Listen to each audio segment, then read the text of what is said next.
Bonsoir tout le monde. Ahlan bil Jamil. Toujours avec les parents. Les parents, soyez très présents dans la vie de vos enfants. Impliquez-vous dans tout ce qu'ils accomplissent dans leur quotidien. Par exemple, on commence par dresser ensemble un emploi du temps hebdomadaire au quotidien pour toutes les activités que l'enfant doit faire, doit ou veut faire. Le temps qu'il faut pour les révisions, le temps pour les cours, le temps pour jouer et du temps libre où il peut faire ce qu'il veut, bien sûr, sous votre contrôle et surveillance. Oui, l'enfant doit jouer. Il faut qu'il ait du temps pour jouer. Mais jouer ne veut pas dire tablette, ordinateur ou téléphone. Jouer, c'est l'enfant avec ses camarades, ses frères et sœurs, joue ensemble dans la maison, dans le jardin ou dehors, pas loin de la maison, si les lieux sont sécurisés bien sûr. Pas de danger pour lui. Il doit se défouler, se salir, courir, transpirer, crier, créer des jeux, gagner et perdre, être fier d'être le meilleur et accepter la défaite, être un bon gagnant et surtout un bon perdant. Il doit créer des liens réels avec des enfants de son âge, pas virtuels, comme sur la tablette. C'est avec le contact quotidien avec les enfants de son âge qu'il forge son caractère, qu'il développe une grande assurance en lui et une personnalité bien équilibrée. Il sera sociable, pas fils à papa ou maman. Il découvre le bien et le mal, la vérité et le mensonge, le vrai et le faux, la confiance et la méfiance. Il découvre seul, par lui-même, que les gens ne sont pas tous pareils.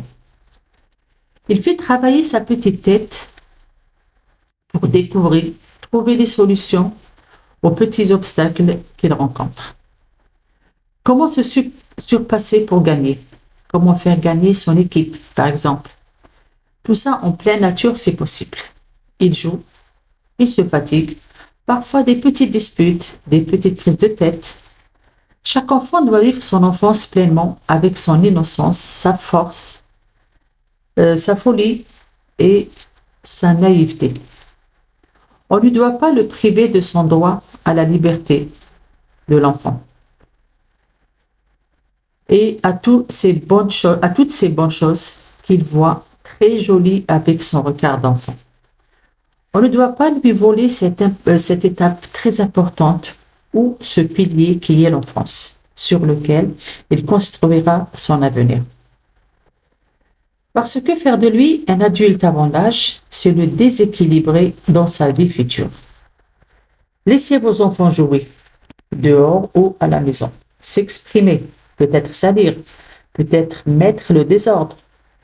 Évitez de vouloir avoir ou faire de chez vous une maison musée, une maison bien rangée, où rien ne dépasse. Oui, c'est très joli et agréable à vivre quand il n'y a pas d'enfants.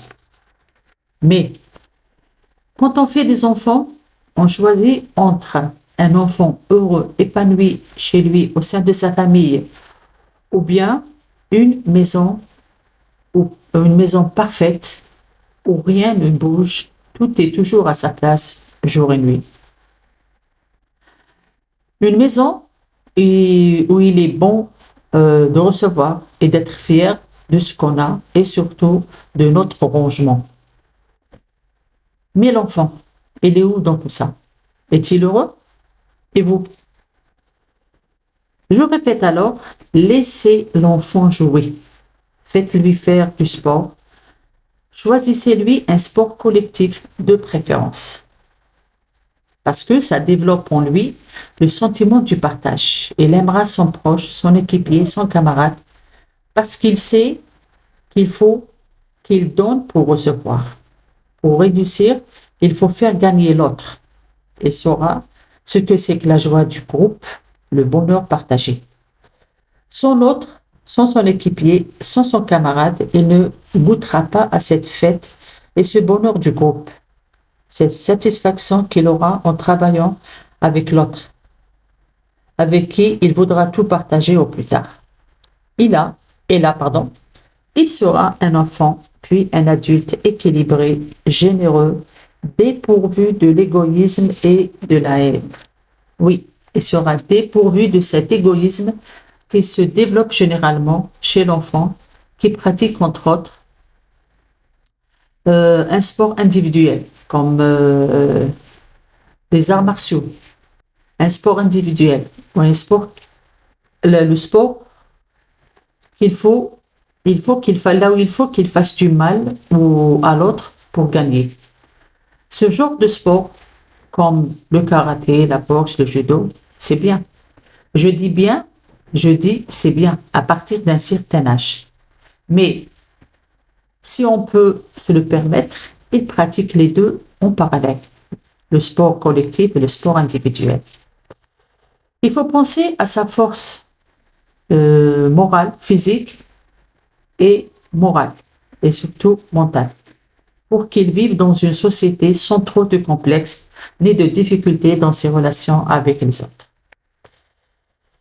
Donc, comme on a dit, l'enfant joue. Une fois à la maison, faites-le parler, laissez-le s'exprimer. Posez-lui des questions très simples, genre « Alors, tu as joué à quoi? Avec qui? Qui a gagné? Tes camarades sont gentils ?» Et là, il vous racontera tout ce qu'il a fait du début jusqu'à la fin, tout simplement en répondant à vos questions. Et en l'écoutant attentivement, essayez d'analyser chaque mot qu'il prononce et chaque phrase qu'il forme. Il faut savoir lire entre les lignes. Revenez sur le ou les points que lui prend à la légère et que vous voyez qu'ils ne sont pas très clairs pour mieux les éclaircir. Vous allez me dire, on n'a pas le temps, on est très occupé. C'est vrai, oui. Mais c'est ça l'éducation. C'est donner de son temps, de son moral, de son quotidien. Laisser, abandonner, décaler des rendez-vous ou des trucs à faire. Si on veut vraiment réussir l'éducation et surtout la scolarité de nos enfants. Et pour éviter aussi la fameuse phrase « Ah, j'aurais dû » ou « j'aurais pu ». Donc, le sport est un très bon moyen pour que l'enfant soit épanoui. En pratiquant le sport, il aura un bon rythme cardiaque, une bonne circulation sanguine, un corps qui se développera d'une façon très saine et il évitera pas mal de maladies, Inch'Allah. Le sport ou le jeu, le jouer d'une façon générale, pas forcément dans une salle de sport, avec un coach, etc. L'essentiel que le petit bouge, il est avec des enfants de son âge, à courir, à monter, à descendre, à sauter, à transpirer, à faire travailler ses muscles et ses articulations. Fin de journée, l'enfant est fatigué. Il dort bien, il récupère bien, il réfléchit bien, ce qui fait qu'il travaille bien à l'école. C'est ça l'objectif de tous les parents. وكما يقولوا العقل السليم في الجسم السليم. Cet enfant n'a pas de vie dans sa vie, dans son quotidien. Il n'est pas privé des petits plaisirs d'enfant. Il ne s'ennuie pas. Il ne cherche pas à faire des bêtises pour attirer l'attention de papa et maman. Et là, on arrive à un point très très important. Malheureusement, de nos jours, il y a des parents qui n'aiment pas trop se fatiguer.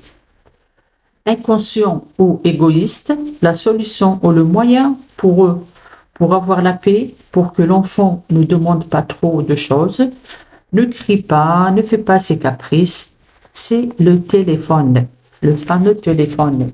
Il lui donne cette fameuse baguette magique, il se tait, cloué dans son coin, en train de se détruire petit à petit de l'intérieur, sous le regard et surtout avec la complicité des parents. Sur ce, je vous dis au revoir et la liqa, Inch'Allah.